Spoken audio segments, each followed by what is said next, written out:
继续要来讲2月份这28天，但是阿强啊，就伫其中5天发动着联合战备警巡，这个频率甲次数拢创新高。阿强的军舰平时伫台海活动，拢甲咱的军舰保持5到10里的距离，但是联合战备警巡的时阵，是直接往咱的24里来接近。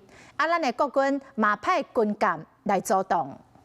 中共舰艇在我专属经济区，请立即停止上述危险行动。欢迎强军行动，咱台湾海军苏澳军舰继续跟定力广播建造。第24点钟，佮派强机19处强舰6只，公务船4只，伫咧台海四周围绕搜。不过这拢较属联合战备警巡。今仔2月28天，强军就分别伫咧初2、初5、16和19、26等等5天，拢发动联合战备警巡。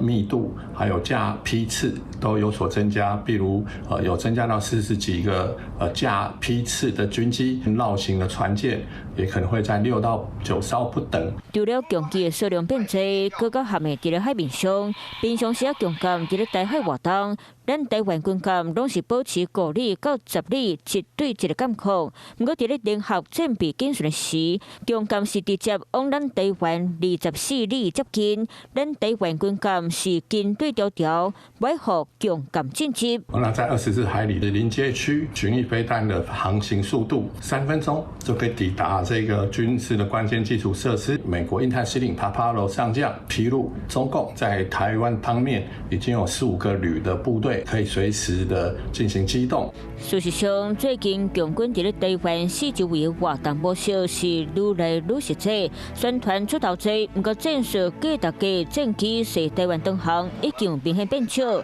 印太司令嘛是警，中共当伫咧加速休训转战的领域。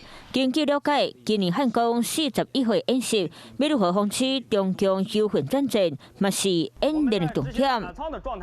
你好，我是宋彦明。想掌握最及时的新闻资讯吗？赶紧订阅、按赞、开启小铃铛，锁定华视新闻 YouTube 频道。